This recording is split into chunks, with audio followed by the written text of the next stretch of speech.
I think you're going to enjoy this evening's broadcast. We have Sean Hannity.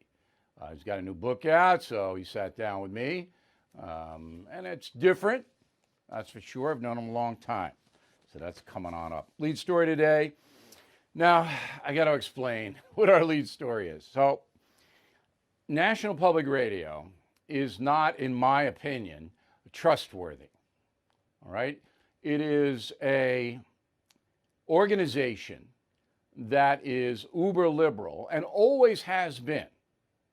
That's the organization that fired Juan Williams, who himself is an uber liberal, as you know, because he said honestly after 9/11, you know, if I see Middle Eastern guys on an airplane, I get a little frightened. Boom, he's done. Okay? He didn't work for Fox News then, by the way, but Fox hired him shortly after NPR fired him. So the cancel culture and political correctness was going on in NPR for decades. And NPR does get a little bit of government money, which is an outrage. They shouldn't get a dime, and PBS shouldn't get a dime. If you want to give money to them, fine. But why do people like me, who don't respect the operation, don't believe it's presenting information honestly, why are you taking my tax dollars and giving it to them? Let them compete. Okay. Excuse me. Enter a poll on COVID. The only reason I'm telling you about the poll is because it's going to be cited. You're going to hear this. And you need to know how fake this is. It's outrageous. My staff did a nice job investigating this because NPR does not want you to know any of this. So they call up 1,115 adults, not likely voters, not registered voters, adults. But somehow 45% of them are Democrat and 39% are Republican. Why? Why is there a 6-point deficit? And then independents are only 9%, which is the lowest independent number I've ever seen in a poll. So the 45% Democrat overwhelms the Republicans and the independents. First question on the COVID. Please indicate whether you support or oppose a state law to require mask wearing in public at all times. All times. Means you could be hunting in the woods, on the beach, surfing, got to have the mask. Support or oppose? Support 76%. Come on. Come on. That's absurd. And it's not true. Oppose 21%. I mean, I saw that, I just went, that is about as misleading and as fallacious. Can you imagine 76% of Americans saying, okay, walk out of the house, you got to wear a mask. No matter what you do, you may not see anybody for 24 hours, you got to, come on. Second question. Do you support or oppose a single national strategy when schools can reopen? Support 60, oppose 33. Insane. So you're telling me in a state like Wyoming, where there's hardly any COVID at all, you can't reopen your schools until New York City does? Until LA does? Florida does? Who would support that? They say 60% support it. Not true. Third question. A mandatory nationwide 2-week shelter at home order. So you can't go out of the house. 59% support, 36% oppose. So 60% of Americans, according to NPR, say, yeah, can't go out of the house. All right? You can't go. You want food? No.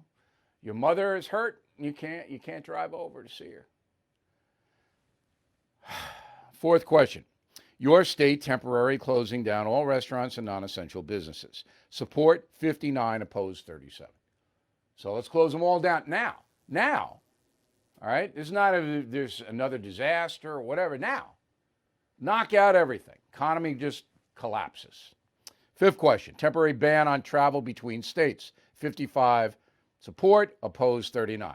That means all commerce in America stops. No trucking. No visiting, as I said, your mom or dad or your children if they're in trouble. It's unconstitutional. All this stuff is unconstitutional. Now, NPR is doing this because it desperately wants America to shut down again, which would, they believe, kill President Trump's chances of re-election. So they gin up this phony poll. None of this stuff. And you go, okay, O'Reilly, how do you know? How do you know what the American people are thinking? All right, that's legitimate. But I've seen every other poll. And none of it is compatible with this poll. Even the very liberal polls from ABC News, CBS News, NBC, they're not compatible with this. And I know the fix is in with the 45% Democrat, 39% Republican. Okay, so there are two other questions in this bogus poll that you should know about. Again, the reason I'm telling you this and not ignoring it entirely, as I do to some polls, is that these stats will be cited. You will hear them. In the United States, managing COVID better or worse than other countries. Better, 25%, worse, 66%. Now, that could just be ignorance on a part of NPR recipients who answered this poll. The United States is the third most populated country on the earth.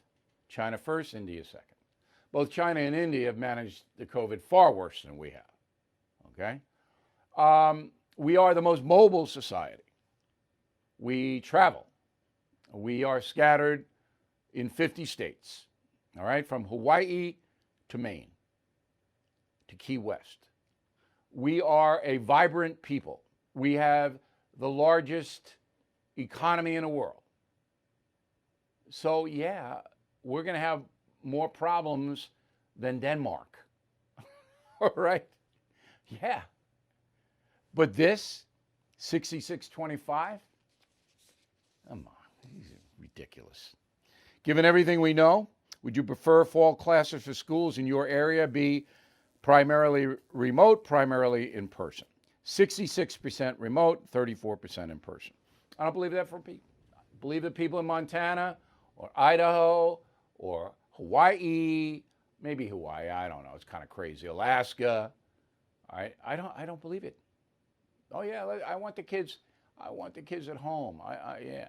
Now, there are some Americans who feel that way. I have a final thought about it, and I don't begrudge you that opinion. You want to keep your kids home, you want to homeschool them, you want to tutor them at home, fine. I would never intrude on that. But 66-34? Ridiculous.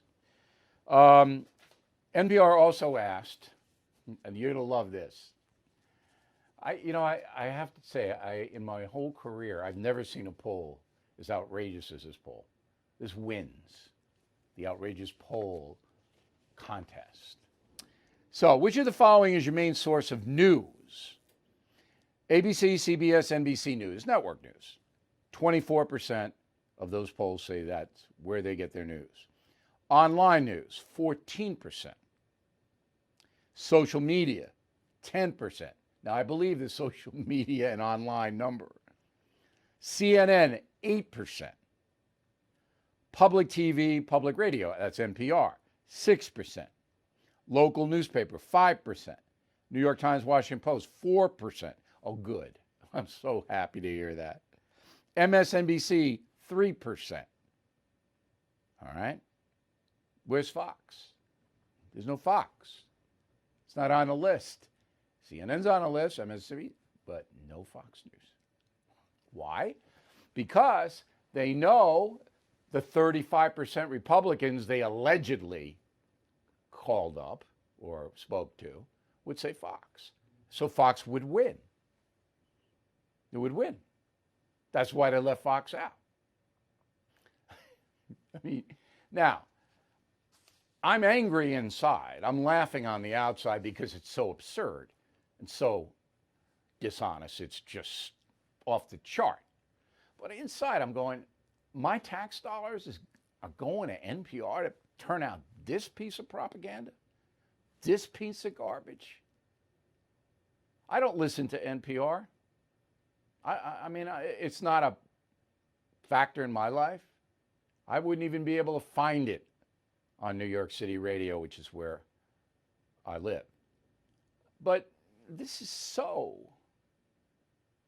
misleading and so intellectually dishonest. It's just crazy. But again, you'll hear it cited. But leaving out Fox, what did you think? I wasn't going to see that? You think that we weren't going to see that, NPR? Ridiculous. Okay, so the virus, as I've said many, many times, and I don't want to be redundant, word of the day. I don't want to be repetitive. I'm not one of those people. All right, I try to give you a fresh perspective every day we're on the air. But COVID is really, really a tremendous factor in a presidential election. So that's why the left doesn't want any openings. They don't want anything. They want to just keep the economy moribund, all right, until after the election. So slap it on Trump. It's that Trump virus, according to Nancy Pelosi. Trump did, Trump blew it, Trump this, Trump that.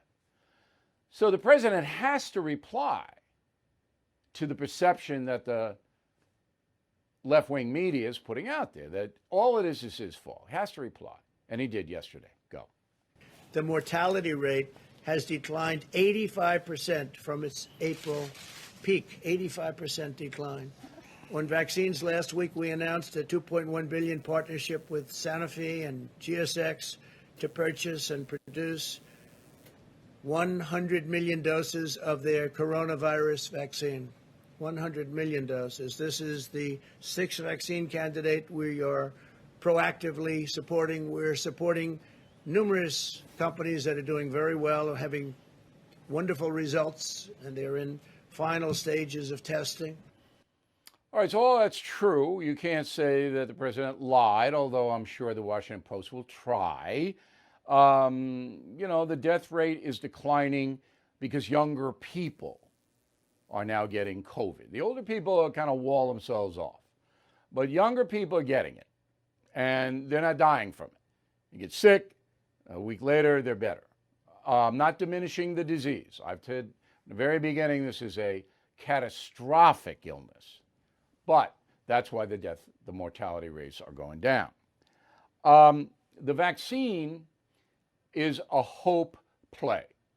So the Trump administration knows if a vaccine is even announced, doesn't even have to be distributed. If it's announced, there is a vaccine that defeats the COVID virus, that the whole election turns around because the fear level drops. All right? Now, you may not want the vaccine. A lot of people will not take it. The media will say it's dangerous. They will say if you take the COVID vaccine, no matter when it's developed, I should amend that. If Joe Biden's president, then you can take it. But while Donald Trump is president, if you take the COVID vaccine, you will turn into a werewolf. All right? Probably not even when the moon is full. You just turn into one. That's what you're going to hear over and over. Oh, it's this, that, and that. They'll trot out some guy from Romania who took it, and he's like this. You know what's going to happen. Now, I'm telling you all this to try to give a little perspective. So Donald Trump knows he has to present an optimistic scenario, and so he's saying, we're going to back up all the vaccines, and we're ready to go. Okay? That's what he's doing. If the vaccine does not come, then Biden may well be president because the schools, and again, I'll deal with this at the end of the show, it's an iffy proposition. And a lot of people are still scared. All right, Hannity. So I've known him for almost 25 years. And we obviously work together at Fox News. He now is the #1 rated host at Fox News. He is very close to Donald Trump. He considers himself to be a conservative commentator, not a journalist. I'm a journalist. He doesn't consider himself to be a journalist. I have a degree in journalism. Okay. Now, I'm not putting him down by saying that, but I need to put Sean Hannity into perspective. But right now, he's the most successful conservative media person and you might make an argument with Rush Limbaugh, but Limbaugh doesn't have a TV presence. Hannity's got 3 hours of radio and an hour of TV. So I think he's the most powerful conservative media person in the United States. He's written a new book, Live Free or Die, and I do his radio show every Wednesday. So I said, Hannity, you got to come on. It's not going to be a cupcake interview either. So he agreed, and here it is. So Hannity, thanks a lot for taking the time. I mean, you got TV, radio, Hannity.com. You got kung fu lessons in the morning. I mean, you got the book. It's not kung fu. Oh, Where did you? All right, I have to give a small history, and then I'll Bill O'Reilly. I train 90 minutes a day, 4 to 5 days a week in mixed martial arts, Krav Maga, Kempo, Japanese Jiu-Jitsu. We do sticks, blades, firearms, situational defense, and it's a passion of mine. And wow. you just reduce it to, oh, you do that with a kung fu thing or whatever else you say. Well, I don't understand. Here's what I don't understand. Why aren't you taking Irish martial arts? Do you know what Irish martial arts are? Yeah, you throw a pint of Guinness at somebody. I mean, that's it. You don't need a lot of lessons for that. Oh, man, you reminded me of Conor McGregor in the bar. All right, so I got to tell everybody, and then it's your interview, but I have to tell your audience. So Bill comes on my radio show every Wednesday, and Bill has been alerting me now for over a month. I want you to know this, Hannity. This interview I'm doing, it's my interview. It's a Bill O'Reilly interview. It's not going to be a cupcake interview. And I'm like, okay, Bill, I haven't slept in a month because I'm worried about the non-cupcake interview I'm about to get. It's like I walked into a war zone. No spin zone.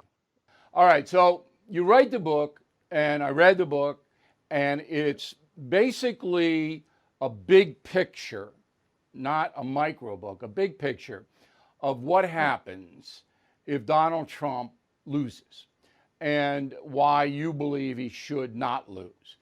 That's the premise of the book. But now I got to get inside this. So you know Trump as well as anybody other than his immediate family.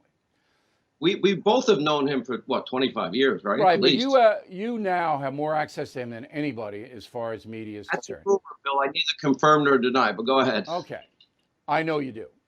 How has he changed? How has Donald Trump changed since he's been president? Great question. Okay, first of all, I credit you because Bill O'Reilly asks questions that nobody else will ask. That is a great question. I think, Bill, that we have seen a massive growth, a trajectory that literally is like vertical. And when you come from the private sector as he did, and then you go into this, what we call the swamp, and then you're used to doing deals, you're used to, brawling, and I got to deal with these crazy people in Congress and the 99% of the media that if Donald Trump cured cancer, they would still want to impeach him. But he has grown. Oh, I've never seen such growth. There's the short answer. Okay. I see him as frustrated, angry at times. It's taken, the presidency has taken its toll on him physically. He's much more overweight than he used to be, hunched over a little bit. You see that with every president that's ever served. Every president. Right. Yeah. So I see him as a changed man, primarily because I don't think he was prepared for the hatred that is being directed at him. We're all human beings. We all have sensitivities. But as you know, and I agree, there has never been a president in modern times as hated as Donald Trump. No. So here's the next question. Why? Because he has confronted the swamp in ways that nobody could have imagined, and he's defeated them, and they've tried to kill him now politically so many different ways. The media hates him because Donald Trump, I predict, till the day we die and then beyond, has permanently branded right up here in every media group's forehead, fake news. Because it is fake, it's agenda driven, they hate him. He challenges back. I remember when I interviewed Bush the Younger, I said to him in the White House, how can you take all this hatred toward you? And he goes, factor. Yeah, he goes, factor. I just ignore it. But Trump's the exact opposite. He confronts it, and that makes it worse. But it's beyond that.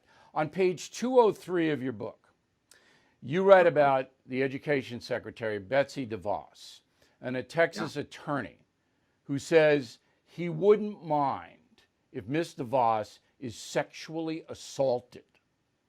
Now, that's the level of hatred that not only is directed at Donald Trump, but everybody who either works for him or supports him or plays golf with him is subjected to that kind of malice. And I'm still going, I have never seen anything like this. I hate to tell your audience this. There have over the years been hundreds of millions of dollars spent on anybody that's not part of the media mob or the swamp in Washington to shut us up, to get us fired. They attack you financially. They want to boycott you. Why? Because they just don't like what you say. Biden going to show up for the debates? He better. I think if he doesn't, he loses. That's simple. I think he will. But the New York Times telling him today, one of their columnists, don't debate, Joe. Don't show up. That's the second time now. I didn't even see. I don't read that piece of garbage anymore. But I will say this, Bill. It's sad when we've gotten to a point in this country where what we do for a living comes at such a high personal cost. And by the way, whatever we might go through and the garbage and the hundreds of millions of dollars to silence any voice that the woke group doesn't agree with, Donald Trump is taking on the chin day in and day out, every second of every day. And I will tell you, there is a group of Americans out there that, as we saw in the Cato Institute study, they're not going to tell any pollster ever what they're going to do. Let's talk about the Fox News channel. So 24 years ago, I can't believe it. What was I, 16 years old, and you were 12. 24 years ago, I got a call. I had just wrapped up a master's degree at Harvard. How about that, Hannity? Huh? Isn't that pretty darn impressive? Really, go ahead, drop away, Bill. I'm cool with that. I mean, it's not kung fu lessons, but it's okay. Tells me every week on my radio show, Hannity, I'm just a simple man. I'll give you the simple man. I'm the simplest guy that ever graduated from Harvard. Okay, so 24 years ago, I get a call. You get a call. I didn't know you were a local radio host. You get a call. I get a call. Come on in, talk to Roger Ailes. He's going to start this new network. Goes up October 5th, 1996. October 6th. Yeah, but 24 years ago. And so I remember the first meeting that we were in some kind of warehouse. They were going to, after we got hired, they're going to take our picture. And there's you and Combs standing there. Catherine Cryer, who had the 8 o'clock slot. I had the 6 o'clock slot. And we were chatting. I mean, it's two Irish guys and this and that, and we're getting to know each other. Did you ever... No, you would try to intimidate everybody in the room, Mr. Simple Man. But go ahead, I'm teasing. I was chewing tobacco and stuff like that. Yeah. By the way, a backstory. One day I was smoking a cigar in my office, and one of the primetime hosts on at the time didn't exactly like the smell. I got yelled at. So, but I don't smoke cigars. But my question back then is, did you have any idea that this would become a success? Because I thought it would. That's why I signed a contract, but I wasn't sure. Did you know? Bill, I don't need this. I'm now saying something I don't tell many people. Ever since I did my first radio show, I just expect the day I'm doing that show that somebody's going to say, we made a mistake. Why did that even happen? If you would have told me back in October 1996 that I would still be on the Fox News channel, I'm now 25 years, or on the radio. I started my radio journey, Bill, in 1987. That's 33 years ago.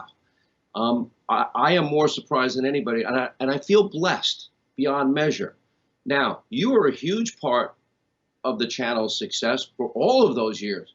By the way, I learned being number 2 is a lot better than being number 1 because you got the heat a lot more than we did. And Alan, who I loved, and God rest his soul, I felt like the luckiest guy in the world, but I do say this.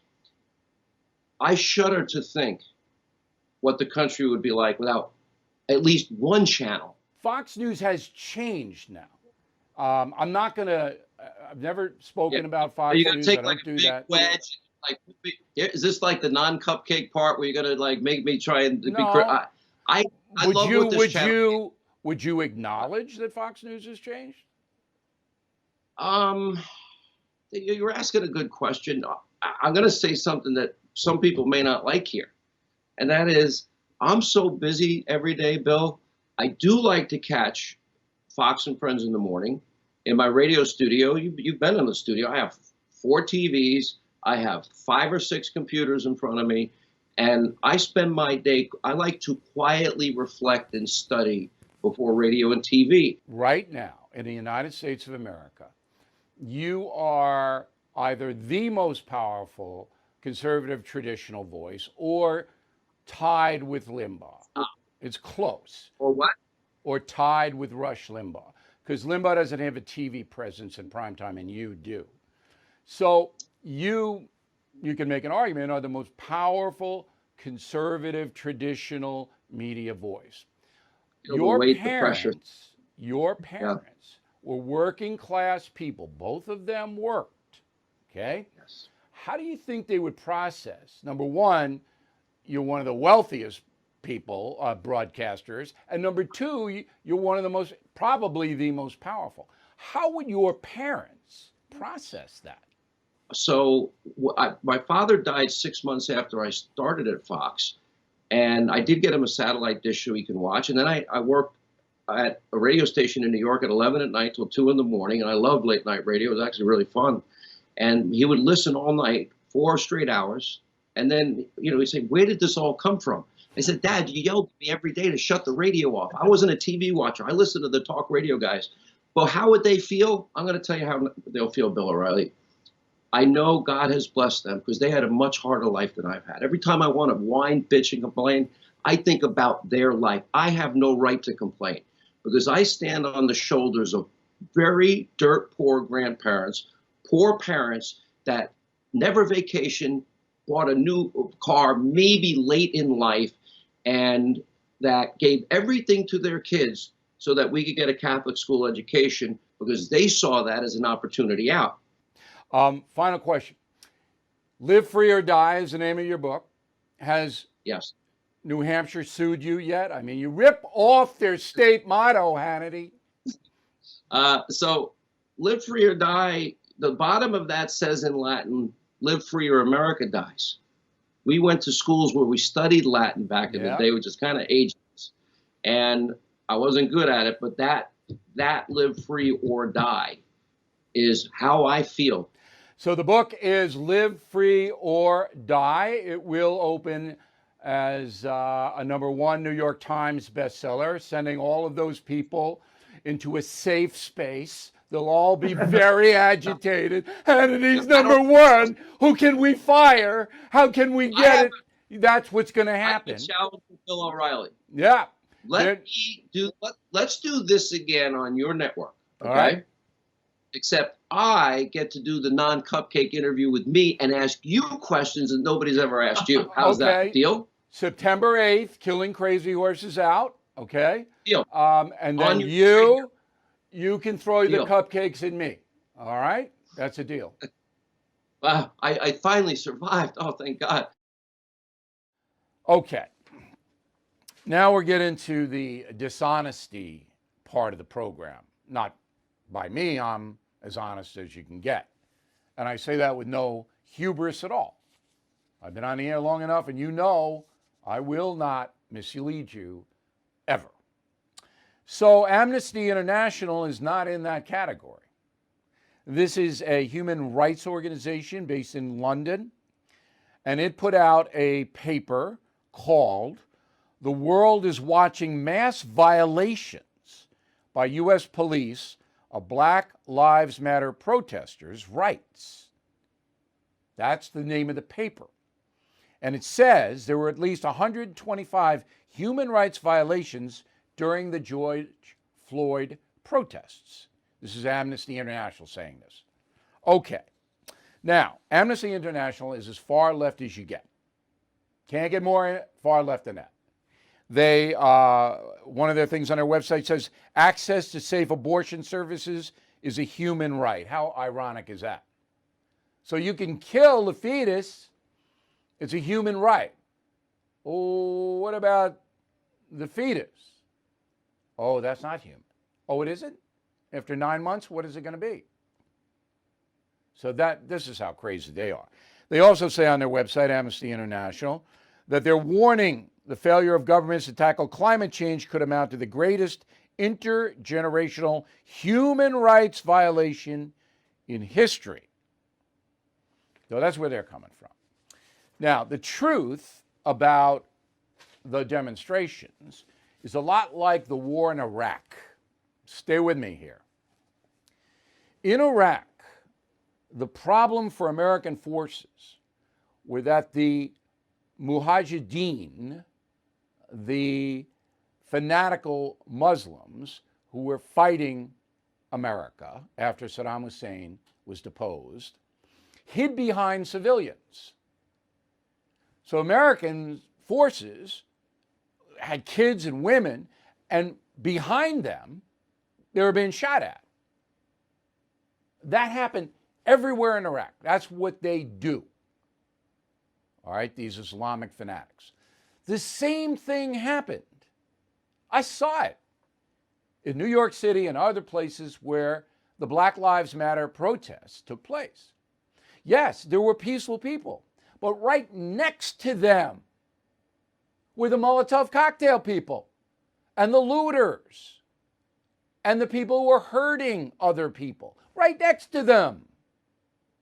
So, of course, when the police, the authorities said, you must disband, you must stop burning down buildings and looting, and they didn't, what are they going to do? They can't separate the protesters who were peaceful from the violent protesters because they all melded together.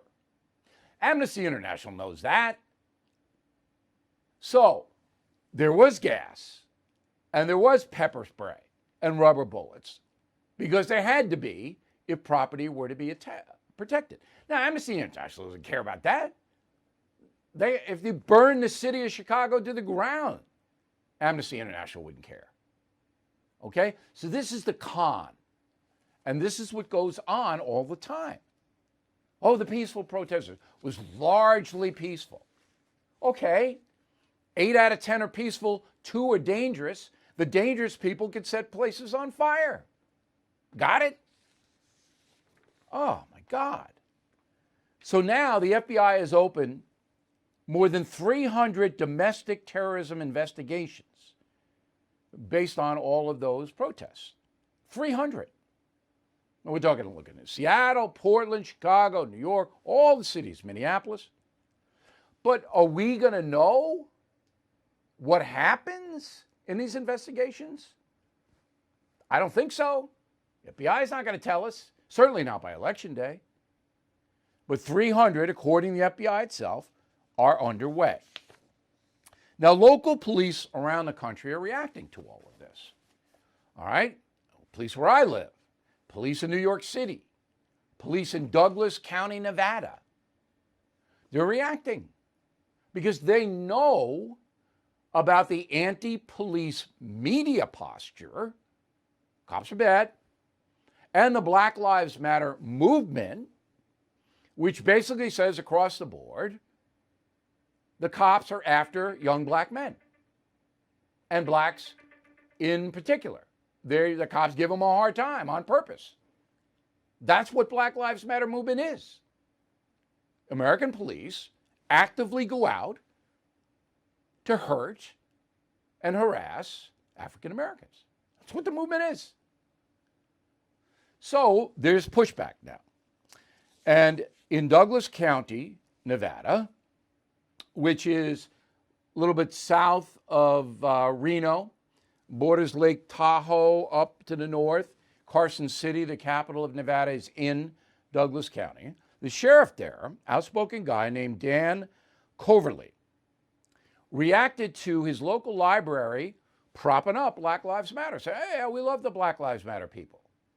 And the sheriff basically said, hey, next time you have a problem, don't call 911 for help.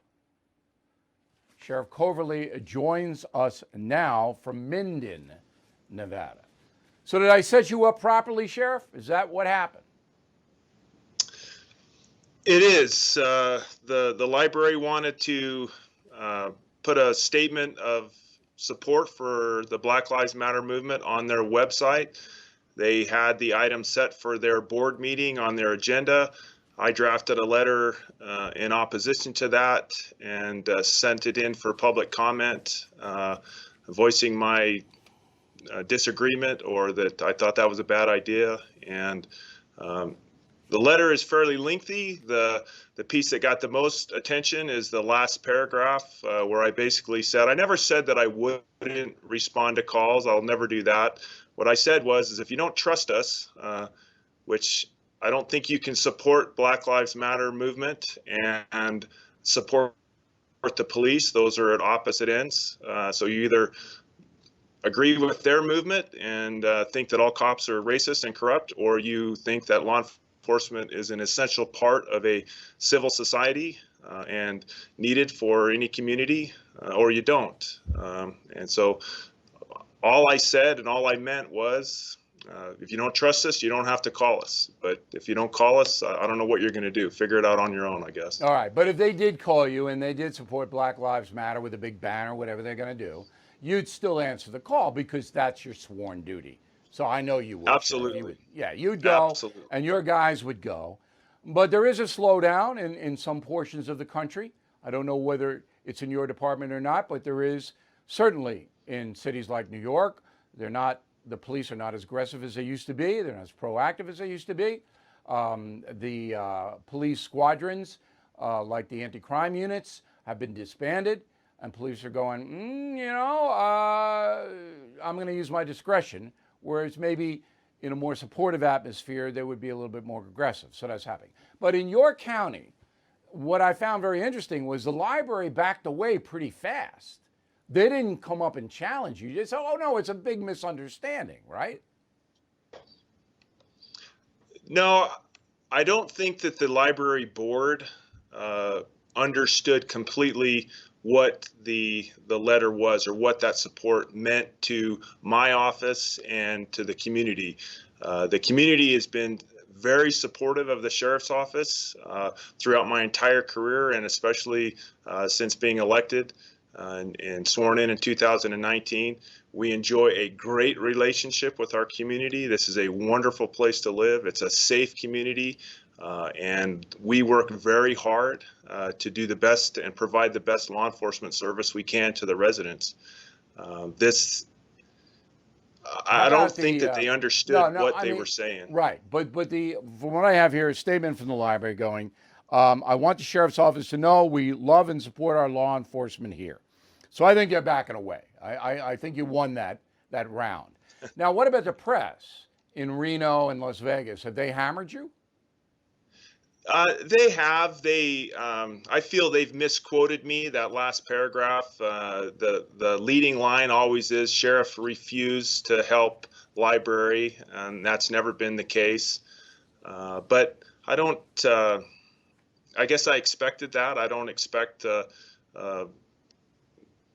favorable coverage of law enforcement, I guess is what I'm trying to say. Why? Why don't you expect that? We cover law enforcement fairly here. Why don't you expect it in your local area? I think there are exceptions, and you are one. And Bill, that's why I appreciate you very much and being on your show, is because just like the show, there's no spin. It's facts. It's what it is. But if you read the last paragraph, it clearly states that I just said, I never said that I wasn't going to respond. Right. Just that you don't have to call us if you don't want. They spun that. They put their slant on it. And you know what? I'm glad you did it, Sheriff. I have to say, as an American now, I'm not talking as a journalist. I think the cops have got to stand up. They got to say, look, We're not the bad guys. All right? And I'm glad you did it. When you see just the slogan now, there's a difference between the Black Lives Matter movement, the organization. We've exposed it as a Marxist organization. But the slogan, just Black Lives Matter, does that bother you and your deputies? Absolutely not. I think Black lives do matter. Every life matters, and color should not be, or race should not be part of that. Everyone matters, and we treat everyone fairly and try to help them as much as we can. I don't care what you look like, where you're from, how much money you have. None of that. We will help you no matter what, and it just doesn't matter. And that maybe that's why that's so offensive too. But Black lives matter, and no, they do. I have African American officers on my force, and they're great guys, and we I've love never them. heard a cop say anybody, any group, it doesn't matter. And I know enough about Douglas County to know that you enforce the law on an equal basis, and you're not trying to terrorize any ethnic group.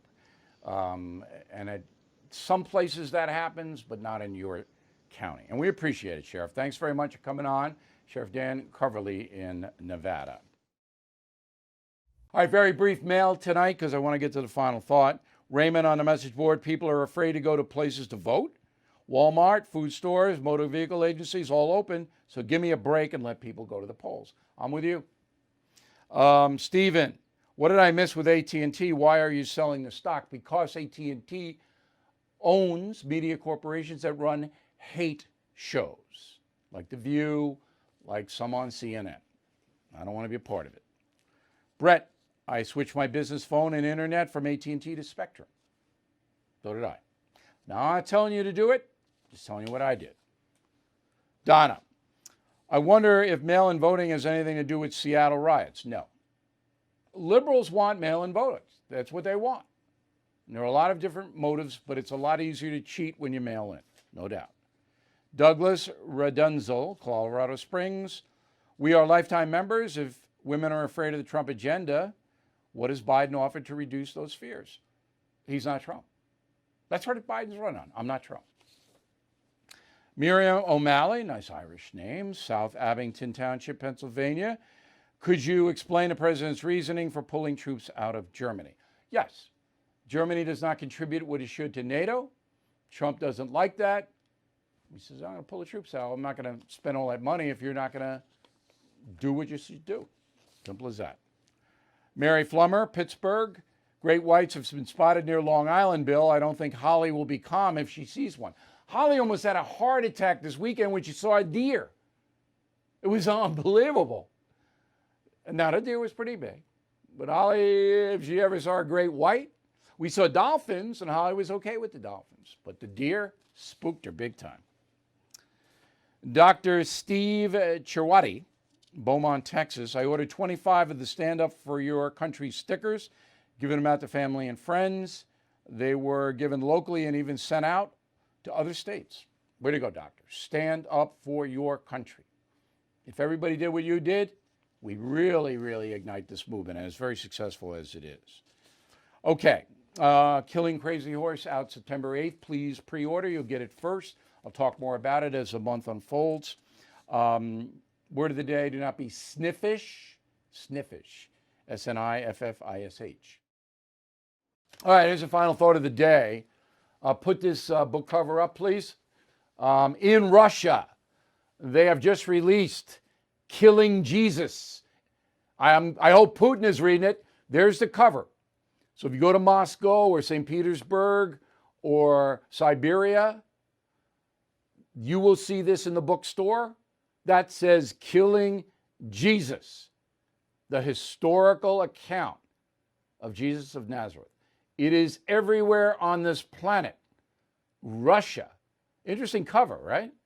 I had the cross, the T cross, in the American version, as you may know. So we are flattered. We are happy. That was the hardest book I ever had to write, Martin Dugard and I, because it's all history, no religion. We had to ferret it out. But I love all the killing books. Everybody goes, what's your favorite? I don't have a favorite. All right? I love them all. And they're all fun to read. And I hope you will read them all. And the best way to do that is become a lifetime premium member, and you get them all free. Have a great weekend. We'll see you soon.